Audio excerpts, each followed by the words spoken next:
Mr. President, dear Pat Cox, dear Mr. Sousa, ladies and gentlemen, I'm very happy and proud to be here because of Jean Monnet. And we were in the catacombs where we found the archives. I saw them for the first time in original versions. And I found there in this library book by the German politician Franz Josef Strauss, and found a piece in that booklet that Franz Josef Strauss wrote in 1965. What we need for survival as European nations is the United States of Europe. I wish that his successor, who was at the moment Prime Minister of Bavaria, would read the book of Franz Josef Strauss. And I believe that these ideas by Jean Monnet are important at the moment, in this moment of disarray in the European unification process, has to be remembered. Jean Monnet did not want to destroy these nations with his supranationality. We will need the nations as a source of identity, culture, and so on, still and for a long time to come. The European unification process, which does not take these differences into account, has no chance to build a united Europe. But for some time, and especially in the young generation, we had one difference between the past and what is the modern world. In the past, the differences between the nations were used by the leader of the nations to say that my nation is the better one, is the more moral one, is the culturally better one. And this gave the reasons to fight the other and to dominate the other one. The European idea is that every nation, poor and rich, small or big, has the same value and has the same right. And that is especially in the relationship of the nations. And if I see the populist movements in most of our countries at the moment, then these people who deliver themselves as the new source are the old source. These are the reasons from the 19th and the beginning of the 20th century to destroy our nation. This was always the beginning of war. I think it was Friedrich Dürrenmatt who has once said, if the leaders talk about the value of the nations, they mostly prepare for war. So, to build a Europe where the nations play a role, but the coal and steel community was the way that they were taking away the instruments from the nation state to wage war against each other. It was because of this security reason, coal and steel was combined, that never could use these industries anymore for war. That was the beginning. That was the genial idea of Jean Monnet. From that it developed the question from keeping peace to combining interests and now facing new challenges. We know that the question of peace and war is back in Europe. It's not an old-fashioned idea. But we have no understanding anymore that only together we have interest. In this global environment, economically, climate change, terrorism, migration, whatsoever, I do not know one major problem our nations face, one country alone can solve. Jean-Claude Juncker, in his time as Luxembourg Prime Minister, once has said, I know as Luxembourger that there are big and small nations in Europe, but looking from Washington or Beijing, they're all small. But the bigger ones have not yet understood it. I fear this is our problem, combined with these populist movements who want to destroy the original idea and going back to the darkness of the past. And the supranational idea was to make it work, not have the old international agreements alone, these intergovernmental agreements, which have not automatic value. If what we do in Brussels nowadays in the same structure different competences, the same structure of commission, high authority at that time, the assembly, what is now the parliament, and the council, we can do legislation which is directly binding. But the European Union has only competences which are given from the nation states. It's not a state. We work in parts where we have the competences like a federal state without being a state, because we have not the competence of competences, as the German Constitutional Court has said. I think only German lawyers can use such words, competence of competences. And nobody else can understand. But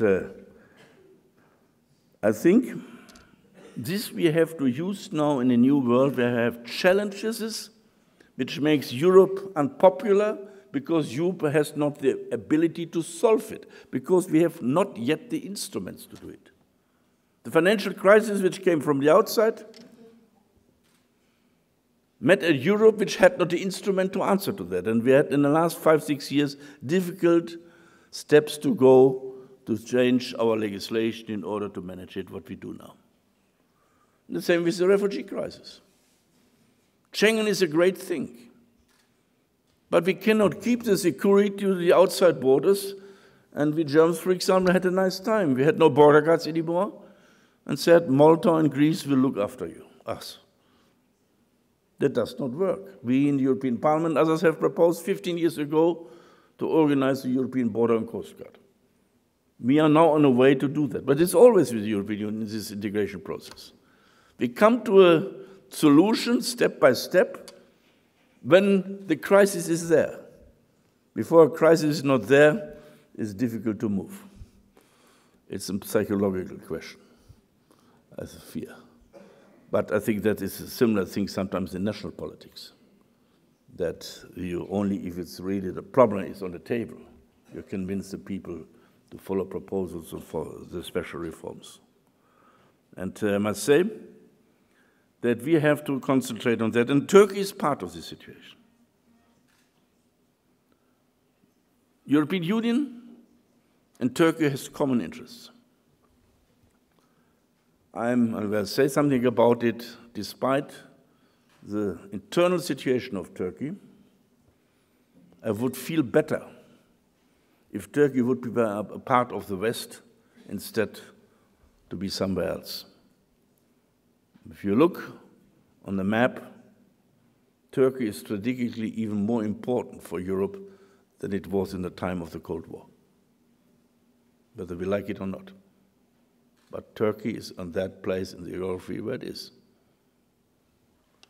And therefore, it's worthwhile in our interest to keep contact to that. And this is especially needed for global challenges. And the peace in Syria cannot be achieved without a cooperation with the players in the region and not without Turkey. And we have to see that many other questions are related to that. And the European Union has closer relationship to Turkey than to most of other countries, even to non-other countries, deeper one. It's not just the association agreement, I think, of '63, which met to European Union, which was a different one as it is now, so it's not one-to-one to see anymore. But Turkey is the only country which has a customs union with the European Union. That has, in the Turkish interest, an important point. This customs union is incredibly important for Turkey. 2/3 of foreign investment in Turkey comes from the European Union and from the countries of the internal market, include Switzerland. So it's Turkish interest to keep good contacts to the European Union for the further economic development. It's not just that we run after Turkey because Turkey has us now in our hands. No, Turkey has interest to be closer to Europe. And we have to see also that Turkey and TTIP is an issue in Turkey. Nobody considers that. If we do the TTIP agreement with the United States of America, then The Americans can sell without tariffs their goods in Turkey, but Turkey not in the United States. Therefore, I think Turkey has here a point, and it's in our common interest, that in a way we include Turkey in that deal, that it has not this negative results for Turkey. That is a justified case of Turkey as member of the customs union. So Turkey has interests in good relations with the European Union. And in the refugee question, we have common interests too. President Erdogan told me, I think 13 months ago when I was in Ankara, we have around 3 million refugees since 3-4 years in our country. And can I expect help for that? It's a big burden. When I see the discussion we have in Germany now with lower numbers of refugees, or in Switzerland, we have to see that in Turkey is a situation that in some southern Turkey cities, 20-30% of the inhabitants Syrian refugees. It's no reason to feel morally better than the Turks in this case. We should take in that to account. It's even worse in Lebanon, which we forget in Europe. In Lebanon, which has 4 million inhabitants, with a catastrophic economic and especially political situation, has 1.5 million refugees. Jordan is even worse. And to have these countries in stability for the whole process there, to overcome the Middle East conflict and to overcome the war in Syria and Iraq, does mean to take care of that. And all these countries take more burdens from the refugee situation in that part of the world than us. This has to be taken into account in our public debate, what we not do. And it has nothing to do that we like Mr. Erdogan's goal to have a presidential system and a freedom of media and all that. This is a different issue. It has to do with refugees. But we have to talk about the other side. When I do not talk about refugees, when I talk about the future relationship of Turkey to the European Union, how the negotiation can be continued in the membership question, then I must say the present development in Turkey does not bring Turkey closer to the European Union. The freedom of speech, journalists in prison, the anti-terror law, the method to bring out practically the Kurdish members of parliament in order to create a new majority in the parliament which makes it possible to get the presidential system, are points which are not acceptable in our understanding of values, the Charter of Fundamental Rights of the European Union and all that. Freedom of religion, I see, still in question, which is not settled in our relationship to Turkey, which are all conditions for membership, which we have to debate. So, but we have to divide between common interests and the situation of refugees on one side, and on the other side, this question of values and conditions towards membership in the European Union. And in principle question, the human rights question. It must be possible to talk to each other where there's common interest and where we can help refugees, but on the other side to be clear and critical about the present internal situation of Turkey. And do not mix it up, please. Then I think we come into a very difficult situation. I will tell you one thing about the question which has to do with the refugee situation. We have in and around Syria and Iraq at the moment 12 million refugees. And if the European Union is not strong in their foreign security policy in cooperation with the United States and Russia, all three of us would be not able to convince the neighbors to stop the proxy war in that part. What is happening there is something like that, what was the 30-year war in Germany. Religion is the alibi. At that time it was Vienna, Paris, and Stockholm. to fight for regional supremacy. Now it's Riyadh and Tehran. The role of Ankara I have not yet understood in this question, to do the same. So there are certain different layers of war in that region. Within Syria, the Assad opposition conflict, the Islamic State thing, very different layers. If we do not solve that jointly, in cooperation, there will be no peace. And if there is no peace, it will be the victims, these people, the refugees and the people who are still living there. And here we need a cooperation. We have to find a cooperation when it comes to European borders at sea. We can only control the smugglers who get $1,000, $1,200 per person when they smuggle people to the European Union. They have a boat for 200 people. You earn 200,000 euros. That's the price. When you find them at the coast where they start. It's a different thing where you have a land border. But where you have a sea in between, then I think if they're on the sea, you can only save their life. That is my understanding as Christian. We cannot let them die on the sea, and we cannot bring them back. Why should Turkey, which has 3 million refugees, should take freely these refugees back? Because we are dying by 1 million for whole of Europe. So we have to make a deal with them, and this deal works. In October, per day came from Greece to the European Union, to Greece, from Turkey to Greece, 10,000 per day. This week it were 25 and 30 in average. So the Turks keep their part of the deal, in this case. And there is the other point, how to support the refugees. Our European countries, member countries of the European Union and others, have decreased the amount of money for the United Nations food program for the camps around Syria and Iraq. Germany by 51%, Austria by 100%, in average by 40%. That was the reason, after Turkey said, let them go.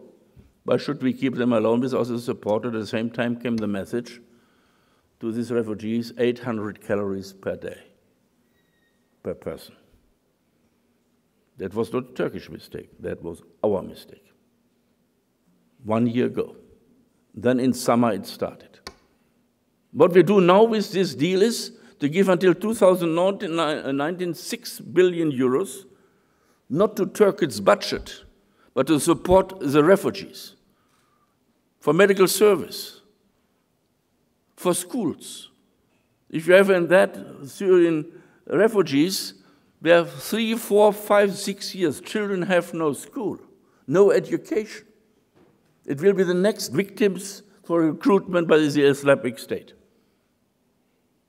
It's in the Turkish interest, it is in our interest, to be helpful that the whole generation of refugees have in their part of the world where they can go easier back to their homes if the peace is settled, or we are closer to that peace in order to have a chance in that region. Fight the root causes. The root causes we can only fight together. I can develop this question now, which is a more complicated situation, even to the Africans and their developing problems, the climate change question, our European bad trade policy toward that part of the world, and many other reasons, our fishery policy, and the situation in Libya, and how we can achieve that same result with Turkey on the borders with Libya or Egypt. What we have to do, what we are at the moment working hard for that. Because otherwise it will be another hundreds of thousands from Libya and Africa coming in the course of this summer to Europe, with all the political problems for populists, but looking after them, the costs and so on. And giving money to that part of the world to give them a chance to survive is for us much cheaper than they would come to us. This has also to be said sometimes to populist people what they do. And therefore, I think the 6 billion euros to Turkey saves in our countries altogether, let's say, 15 billion euros in integration processes. Also here you see the common interests we have, where we have to find a solution for that. And we have now one important point in that question, that is visa liberalization. This visa liberalization is not started to be negotiated as this deal was done. It is so much longer on the table. We do it simultaneously at the moment with Turkey, Kosovo, Georgia, and Ukraine. And we have done it with Colombia, which is concluded, and the Arabic Emirates, which have visa freedom, and I cannot remember that they have a higher quality of democracy than Turkey. And therefore, it's 72 criteria which have to fulfill, mostly criteria for security. That laws changed in such countries, that technical commitments are done, there's biometric passports, there's a readmission agreement, that at the end of the day, you know, when someone comes to a European border, that is the person who gives you the passport is also the person who is mentioned in that passport. Because you cannot falsify that. Also visa you cannot falsify. With a readmission agreement, because you know who is coming where he is, has to go back after 3 months. And if he does not do that, he will never come back to the European Union. And Turkey has made the agreement that they have to take them back, which will increase the security for us. It's a safeguard for us in real terms, but it's done properly. And with 72 points, we have not an agreement in 2 or 3 until now. And that you should not deliver speeches on both sides, that it's finished. We have also not concluded with Ukraine until now, what we have to do in this year. Let's continue on that, what is working already and what is prepared to work, and negotiate further on that last part. And do not lose the nerves, and it must be not solved on Friday. And to take our nerves and find a solution. And use other possibilities, including possibilities of a Council of Europe, have just an idea, and other possibilities, in order to make that work. What is the alternative? You can say Turkey is blackmailing. First of all, Turkey is also interested in that. Turkey can also say, if no support for the refugees, why should we keep them alone? As they have done a year ago, which brought us into that problem. And if the borders will be open again, it will be dying more people on the sea. The last week, so far we know, nobody died in the Aegeus. And we have then changed the policy in Europe. We have to close Schengen. I had last week a speech in Freiburg, and my partner for the discussion came from Switzerland. He had to phone that he would not come because the control on the Swiss-German borders lasted too long because of this situation. That cannot be the future. And I see successful Swiss industry, and I see that all their trucks with their goods have to wait in the old classical sense as 30 years ago. It will break the internal market at the end of the day. With disastrous economic results. And our people who study everywhere in Europe have to go back to their national universities at the end of the day.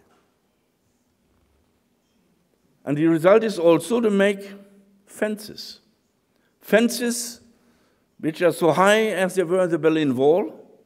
2 fences rows, the dogs can run in between. I don't know whether you have seen that fence as the Macedonian-Greek border. And if Mr. Orban said to me, Elmar, look, if you build a fence on your house, why can you build a fence around your nation? Should we build, not just at the borders, but about the valleys and the meadows and the forests, in every country in Europe, such fences, which is much more brutal than the fences we had in the Cold War time, around every country? Or should we say, we give up Italy and Greece? They become the concentration camps for the refugees, without economic sense. We make it even stronger in Macedonia and build fences on the Brenner. And then I think because they look at the roots, then you have to build your fences towards Italy. Is that a solution we would like to have? But that is the practical result, if we do not find a solution that way, that we have an agreement with the countries on the other side of the water, in the coast region. If we have no agreements with them, it will have this result. And therefore, I think this is not good for our countries, but it's especially not good for the refugees. And I think, therefore, we should talk to each other and to find solutions. And there's still enough room to tell some countries that do not fulfill our understanding of the rule of law, democracy, and human rights. Thank you very much.